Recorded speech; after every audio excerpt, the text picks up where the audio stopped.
दोस्तों नमस्कार। आज हम लोग नीति निर्देशक तत्व एवं मौलिक कर्तव्य इस टॉपिक में सारे इसका ऑब्जेक्टिव क्वेश्चन को जानेंगे और ये एनसीईआरटी सार संग्रह है। तो सबसे पहले हम लोग ये जानना चाहेंगे कि जो ये टॉपिक है इसके बारे में कुछ बातों को पहले जान लेते हैं। यानी संविधान में नीति निर्देशक तत्व एवं मौलिक कर्तव्य के बारे में कुछ बातें कहा गया था पहले ही, इसको हम लोग देखेंगे। दोस्तों ये पॉलिटी का एक सीरीज है और जिसके तहत कुछ वीडियो आप तक पहुंचा। इससे पूर्व भी हिस्ट्री का वन लाइनर क्वेश्चन, ऑब्जेक्टिव, ये सारा कुछ आप तक पहुंच चुका है। आप देखे होंगे और नहीं देखे होंगे देख लीजिए। तो हम लोग चलते हैं, देखते हैं पहले इसके बारे में कुछ बातें हैं, इसके बाद ऑब्जेक्टिव क्वेश्चन पर जाएंगे। तो यहाँ दोस्तों देखिए इस बात को लेकर कि ये जो डीपीएसपी है इसके अंतर्गत बहुत सारे अधिनियम बना, जिनमें से सबसे पहला यहाँ पर देखिए कहा गया कि योजना आयोग की स्थापना।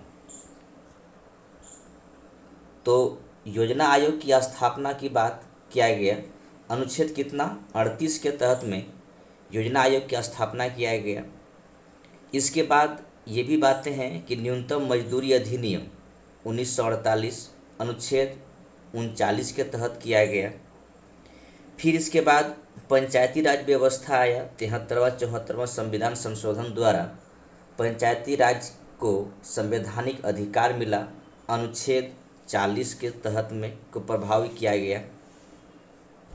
मातृत्व लाभ अधिनियम, आप जानते हैं कि मातृत्व लाभ मिलता है खासकर महिलाओं को, और तो इसमें इस पहले जो अधिनियम था ये जो अनुच्छेद था 42, ठीक है, उसको प्रभाव किया गया। इसके बाद दंड प्रक्रिया संहिता 1973 बनाकर लोक सेवाओं के कार्यपालिका से न्यायपालिका का पृथक्करण अनुच्छेद 50 में किया गया। फिर इसके बाद पर्यावरण एवं वन्य जीव संरक्षण अधिनियम 1972 अनुच्छेद 48 के क को प्रभाव किया गया। इसके बाद 86वां संविधान संशोधन 2002 द्वारा अनुच्छेद 21 को जोड़कर शिक्षा को मौलिक अधिकार के रूप में स्थापित किया गया। ये पहले अनुच्छेद 45 में था जिसको प्रभाव किया गया। और सबसे बड़ी बात यहाँ पर है महात्मा गांधी राष्ट्रीय ग्रामीण रोजगारी गारंटी अधिनियम 2005, जिसे आप मनरेगा कहते हैं, जिसका परिणाम नरेगा हुआ करता था, ये अनुच्छेद 41 को प्रभाव किया गया। ठीक है, तो इस प्रकार करके हमारा नीति निर्देशक तत्वों में बहुत सी बातें ऐसी है जो आज हमें दिखाई पड़ रहा है। और साथ ही साथ ये भी ध्यान रखें दोस्तों कि अगर नीति निर्देशक तत्व में जो बातें कहा गया है, जितने आर्टिकल दिया गया है, सरकार चाहे तो आपको दिया जाएगा, सरकार को मन ना करे तो आपको नहीं दिया जाएगा। इसीलिए बड़ी अच्छी बातें केटी शाह ने कहा था कि डीपीएसपी एक ऐसा चेक है, ऐसा बैंक का चेक है, सरकार जब चाहे तब अदा करेगी। यानी कहने का मतलब है कि डीपीएसपी में जो भी बातें रखा गया है वो सरकार की इच्छा अनुसार है। अगर उनको मन करे तो आपको दिया जाएगा, ना मन करे तो ना दिया जाएगा। ठीक है, चलिए इसी बात को लेकर यहाँ पे फिर भी आप एक बात और देखेंगे कि राज्य के नीति निर्देशक तत्वों का वर्गीकरण किया गया है, जिसमें से समाजवादी सिद्धांत है, कुछ उदारवादी सिद्धांत है और कुछ गांधीवादी सिद्धांत हैं। तो ध्यान दें दोस्तों कि डीपीएसपी को समाजवादी सिद्धांत, उदारवादी सिद्धांत और गांधीवादी सिद्धांत में 3 भागों में बांटा गया है। और सबसे बड़ी बात है गांधीवादी सिद्धांत में आप अनुच्छेद 40 को देखेंगे जो पंचायती राज व्यवस्था के बारे में जिक्र करता है। ठीक है, और सब है देखिए। तो इसी से संबंधित बहुत सारे क्वेश्चन हैं, इसको हम लोग देखते हैं और आज हम लोग इसी के बारे में जानेंगे। ठीक है, तो देखिए पहला क्वेश्चन है हमारे पास कि भारतीय संविधान में राज्य के नीति निर्देशक तत्वों की संकल्पना किस देश के संविधान पर आधारित है। तो किस देश संविधान पर आधारित है, ध्यान रखेंगे, वो है आपका आयरलैंड के संविधान से। ठीक है, आयरलैंड के संविधान की संकल्पना पर आधारित है, ध्यान रखेंगे। अगला क्वेश्चन है कि संविधान के अंतर्गत भारतीय लोकतंत्र के आदर्शों को हम कहाँ देख सकते हैं? तो कहाँ देख सकते हैं? तो भाग 4 में। तो भाग 4 में है क्या? तो डीपीएसपी है, ठीक है, डीपीएसपी है। तो ध्यान रखें दोस्तों कि इसमें क्या है कि जो राज्य के नीति निर्देशक तत्वों का संविधान के भाग 4 में उल्लेख किया गया है। इन्हें संविधान का आदर्श कहा जाता है। जैसे 38 अनुच्छेद 38 जो राज्य के नीति निर्देशक तत्वों का मूल मंत्र है, इसके अनुसार राज्य ऐसी सामाजिक व्यवस्था की स्थापना करेगा जो सामाजिक, आर्थिक और राजनीतिक न्याय, नागरिक जीवन की सभी संस्थाओं को अनुप्रमाणित करें। ठीक है। अगला क्वेश्चन है कि कल्याणकारी राज्य वेलफेयर स्टेट का उद्देश्य क्या है? तो आप देख लीजिए, यहाँ पर कहता है कि अधिकतम लोगों का अधिकतम कल्याण सुनिश्चित करना। वेलफेयर स्टेट का यही उद्देश्य है। तो भारतीय संविधान के कल्याणकारी राज्य के उद्देश्य की पूर्ति संविधान के भाग 4 राज्य के नीति निर्देशक तत्वों के माध्यम से अनुच्छेद 36 से 51 के अंतर्गत की गई है। इन अनुच्छेदों के माध्यम से अधिकतम लोगों का अधिकतम कल्याण सुनिश्चित करने का प्रयास किया जाता है। जैसे सामान्य कार्य के लिए महिलाओं एवं पुरुषों को समान वेतन, कुटीर उद्योगों को बढ़ावा देना इत्यादि। तो ध्यान रखें दोस्तों, डीपीएसपी जो है वो भाग 4 में, याद रखेंगे, भाग 4 में, और अनुच्छेद कितना 36 से 51। ठीक है। अगला क्वेश्चन है कि निम्नलिखित में से भारत में मौलिक कर्तव्य कौन सा है? ठीक है, ये मौलिक कर्तव्य कौन सा है? सबसे पहली बात तो समझेंगे मौलिक कर्तव्य भाग 4 का ए और अनुच्छेद 51 का ए कहाँ से लिया गया है? रूस से लिया गया है, यूएसएसआर से लिया गया है। और इसे ध्यान रखें दोस्तों, 42वां संविधान संशोधन 1976 द्वारा भारतीय संविधान में जोड़ा गया। ठीक है। अभी 11 मूल कर्तव्य, ध्यान रखेंगे, जब इसे जोड़ा गया था उस समय 10 मूल कर्तव्य था। तो कौन सा मूल कर्तव्य है, ये क्वेश्चन आपसे पूछा गया है।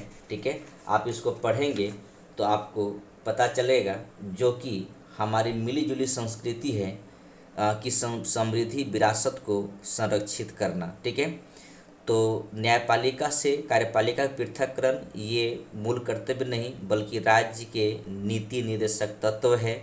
बच्चों के लिए मुक्त एवं अनिवार्य शिक्षा, ये अब मौलिक अधिकार में आ गया। ठीक है। अस्पृश्यता की परंपरा को समाप्त करना, ये भी मौलिक अधिकार है।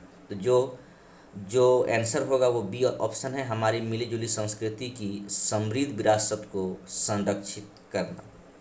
ठीक है। चलिए, इसके बारे में इधर कुछ न कुछ दिया होगा। देखिए, मौलिक कर्तव्य का उद्देश्य भारतीय संविधान के भाग 4 क में किया गया है।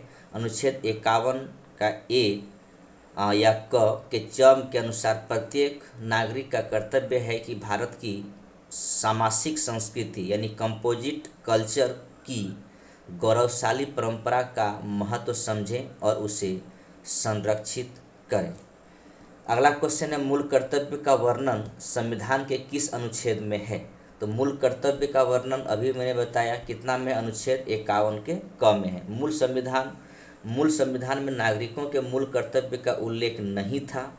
इसे सरदार स्वर्ण सिंह समिति के सिफारिश के आधार पर 42वें संविधान संशोधन 1976 द्वारा संविधान में एक नया भाग 4 क में अनुच्छेद 51 क को जोड़कर नागरिकों के लिए 10 मूल कर्तव्य को शामिल किया गया। 11वां मूल कर्तव्य 86वां संविधान संशोधन 2002 में जोड़ा गया। इस प्रकार वर्तमान में कुल 11 मूल कर्तव्य है। भारतीय संविधान में मौलिक कर्तव्यों को सोवियत संघ और रूस के संविधान से लिया गया है। तो इतनी बातें ध्यान रखेंगे।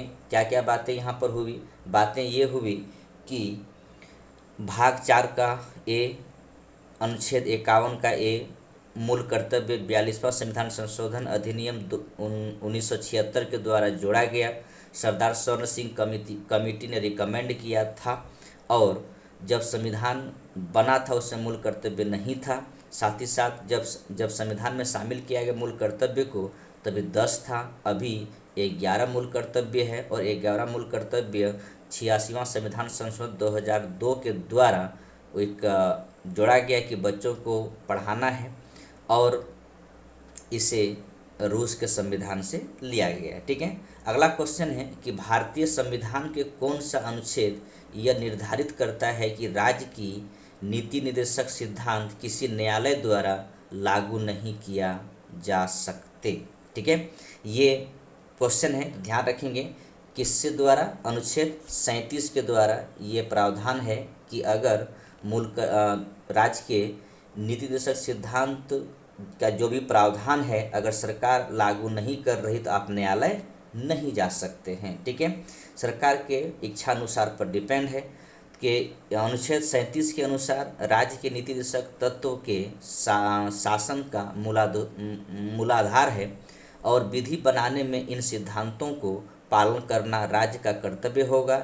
यह प्रावधान न्यायालयों द्वारा अपरिवर्तनीय बनाए गए हैं। न्यायालय द्वारा अपरिवर्तनीय रखना केवल इस बात को स्पष्ट करता है कि न्यायपालिका राज्य को निर्देशक तत्वों के तहत किसी भी कर्तव्य को निभाने के लिए विवश नहीं कर सकती। ठीक है, अगला क्वेश्चन है किसने कहा था कि राज्य के नीति निर्देशक तत्व एक ऐसा चेक है जिसे सुविधानुसार अदा किया जा सकता है।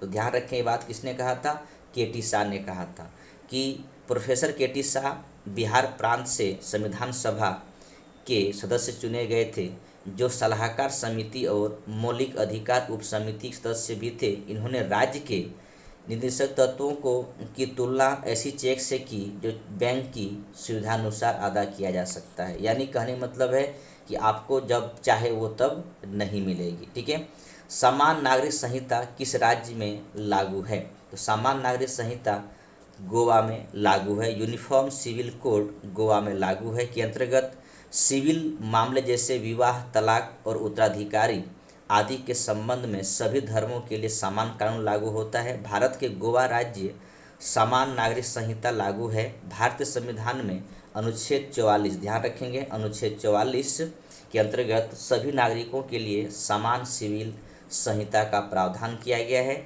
लेकिन लागू सिर्फ गोवा में है। भारतीय संविधान के किस अनुच्छेद में समान न्याय एवं निःशुल्क विधिक सहायता का प्रावधान है।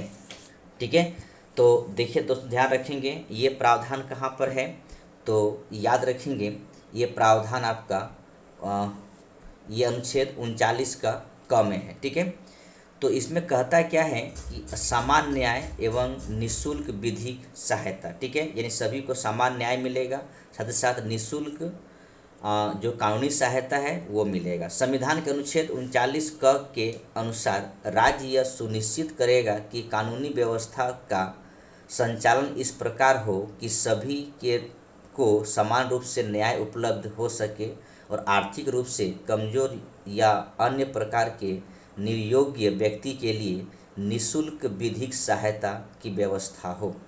इसे 42वां संविधान संशोधन अधिनियम 1976 द्वारा जोड़ा गया।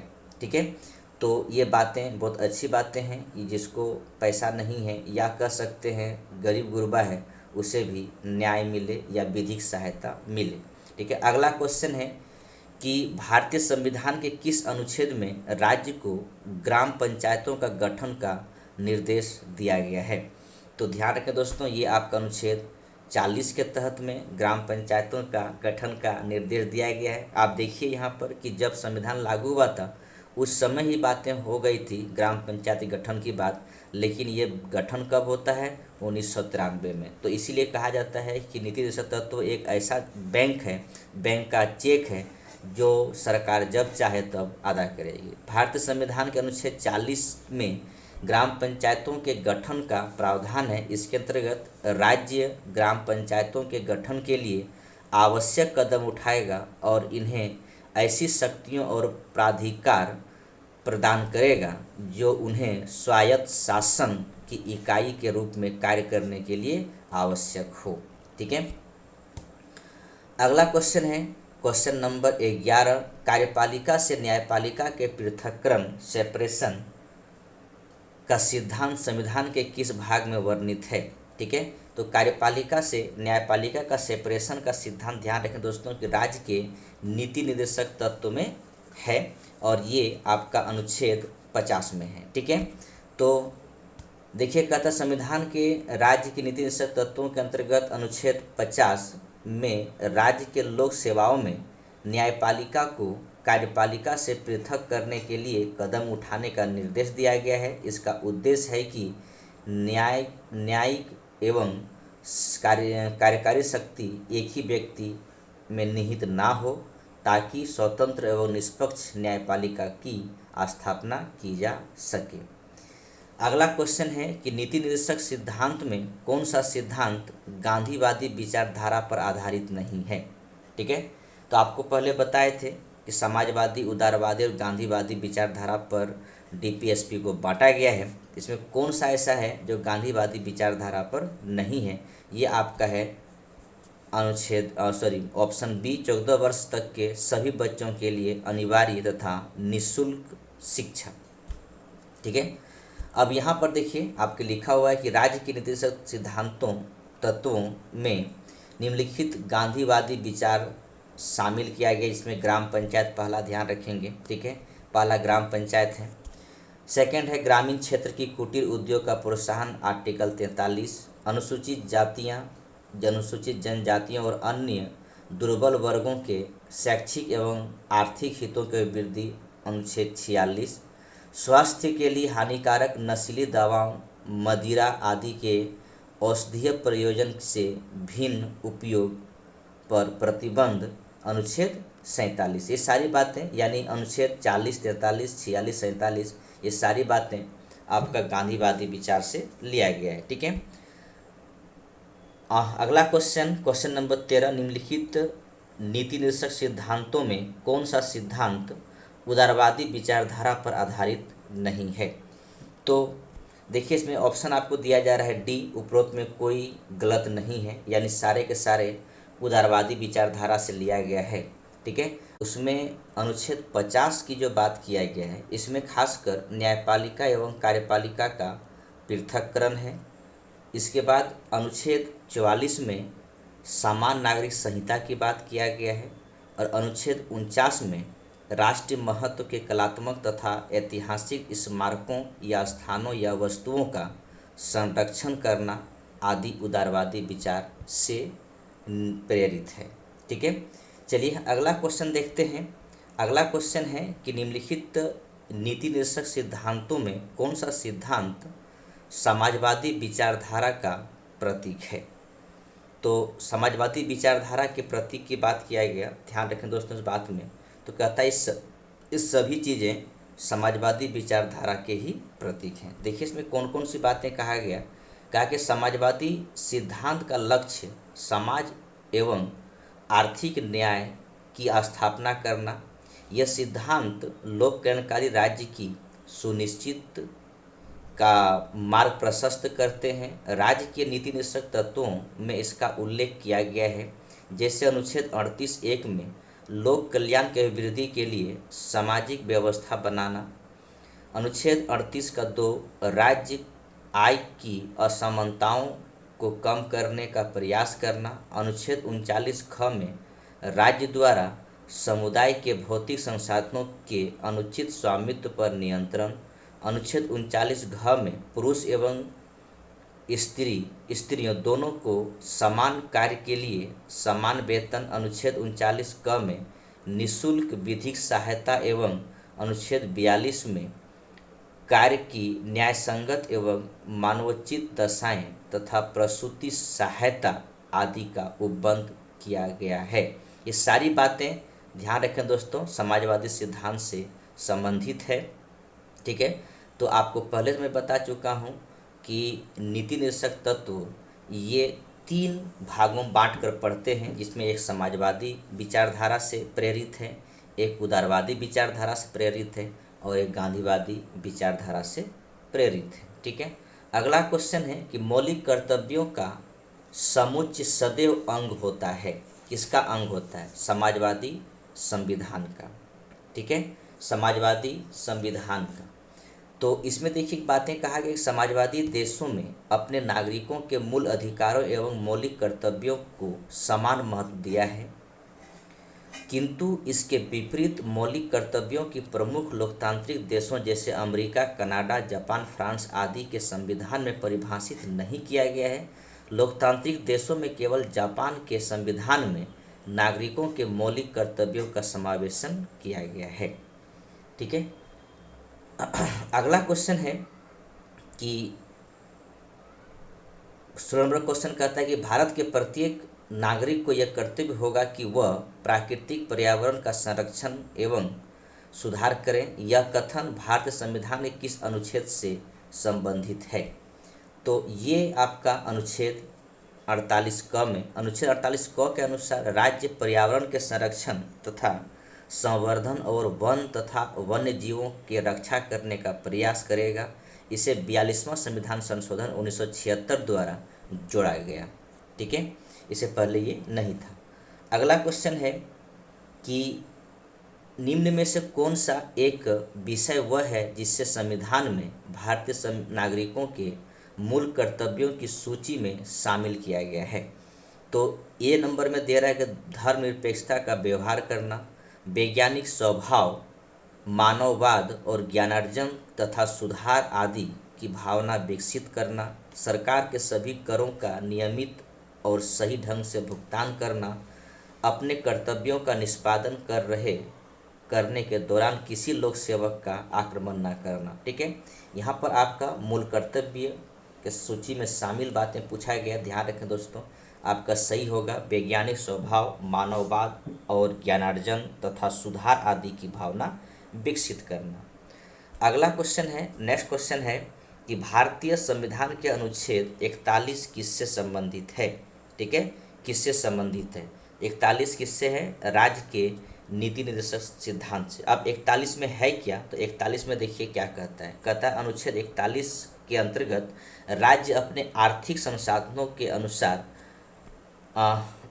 और विकास के सीमाओं के अंदर यह प्रयास करेगा कि सभी नागरिक अपनी योग्यता के अनुसार रोजगार एवं शिक्षा प्राप्त कर सके तथा बेकारी, बुढ़ापा, बीमारी और असमर्था आदि दशा में सार्वजनिक सहायता प्राप्त कर सके।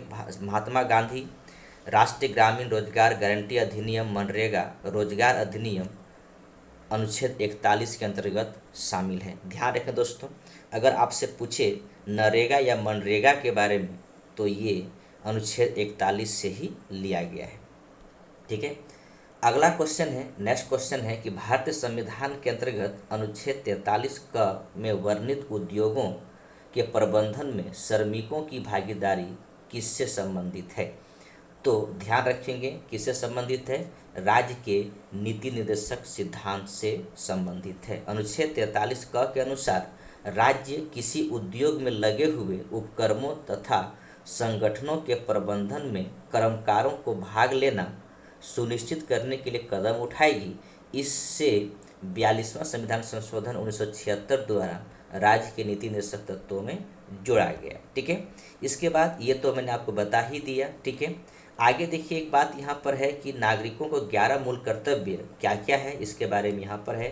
पहली बातें ये कहा जा रहा है, ध्यान रखें दोस्तों, कहता है 1 नंबर में ये कहा जा रहा है कि राष्ट्र संविधान का पालन करें। ये हमारा मूल कर्तव्य, 11 मूल कर्तव्य उसके बारे में बता रहा हूँ। ठीक है, संविधान का पालन करें और उसके आदर्शों, संस्थाओं, राष्ट्रध्वज और राष्ट्रगान का आदर करें।